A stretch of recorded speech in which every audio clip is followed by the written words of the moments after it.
Hello you, it's me, and this is Under the Hood, also known as Mr. Snowflake.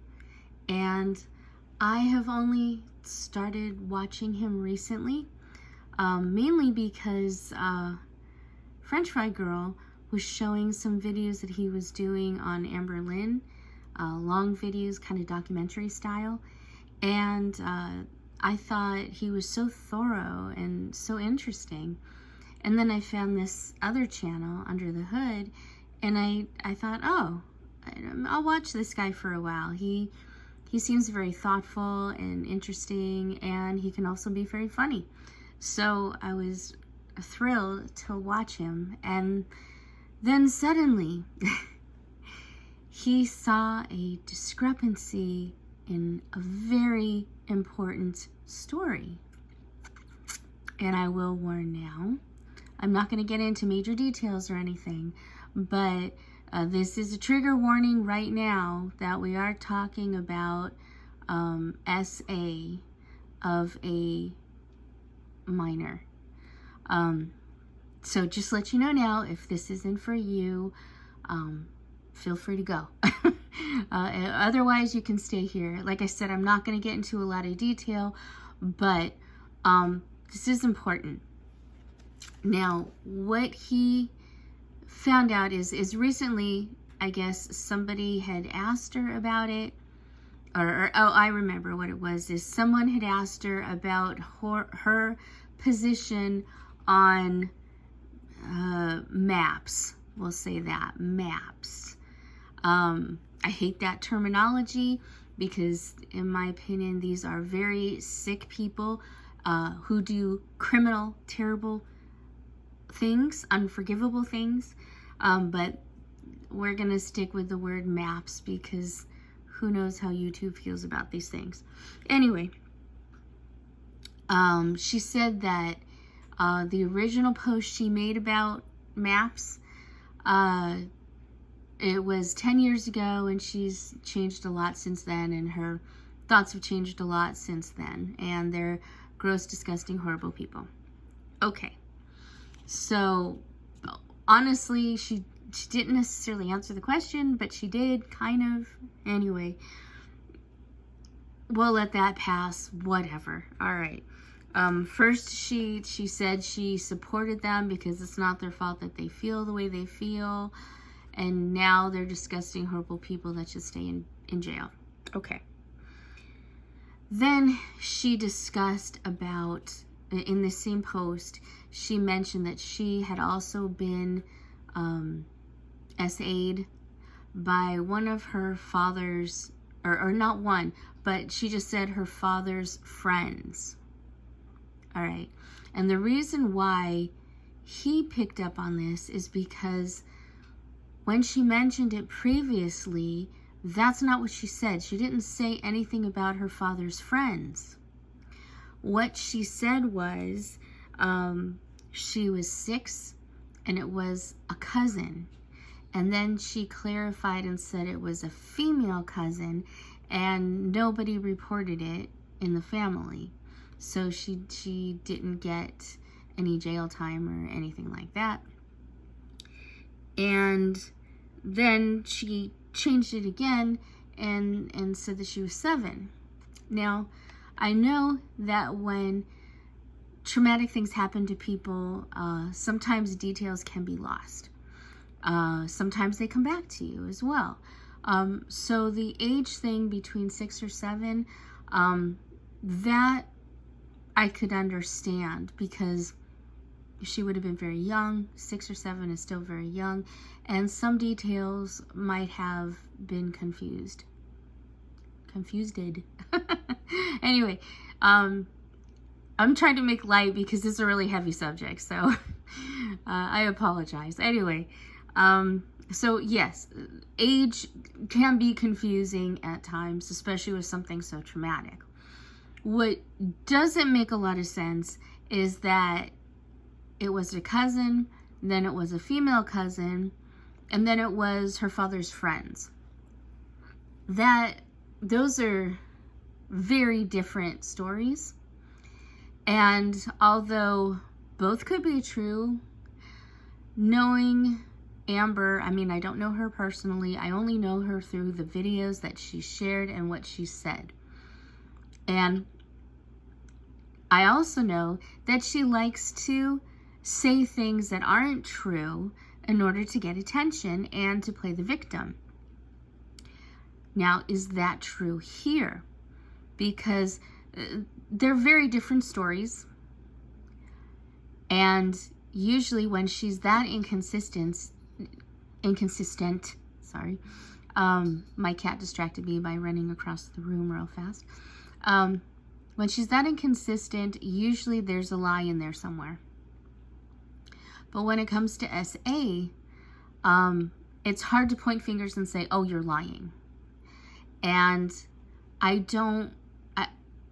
struggle because I want to say it's all a big lie because she wants to generate sympathy, and she wants the pats on the back and, oh, you're so strong, and etc., etc. I know she does that. She does that all the time. She lies about little stupid things as much as huge big things. And it's quite possible, considering who she is and how she thinks, that she might have convinced herself that maybe these things really did happen. But what happened? Were both things happening, or were nothing happening? And I'm really glad that this gentleman, I don't know his real name, under the hood, Mr. Snowflake, I'm really glad that he brought this to the attention of people. I think it's really important. And I can see how disturbed, he is really disturbed about, disturbed. He's really upset about this. I can tell. I am as well. I mean, anybody, even if you haven't had something like that happen to you as a child, as a teenager, as an adult, even if that hasn't happened to you,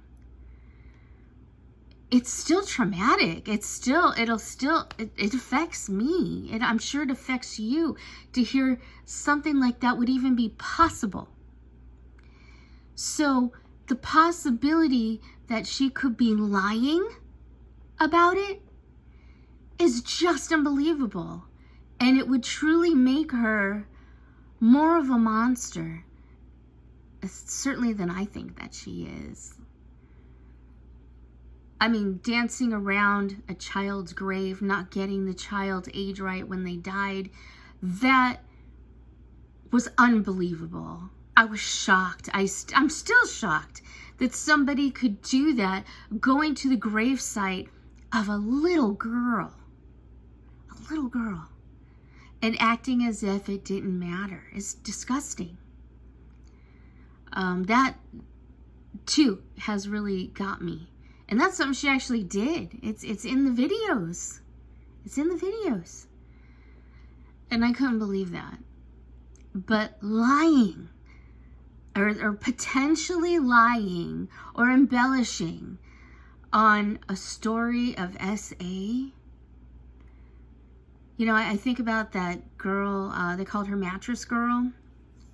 And she destroyed a young man's education and career by lying and saying that he did that, he SE'd her because he wasn't interested in her after they had sex. She nearly destroyed him. I don't know what's happened to him. I know he got a very good settlement from the school.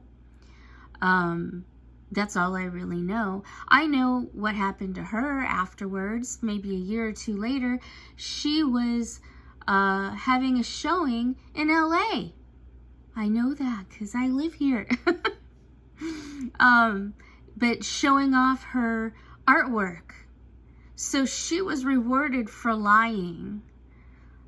Instead of being punished, she should have gone to jail, and she should have had to pay that poor man something for what she did. The lies that ruined him.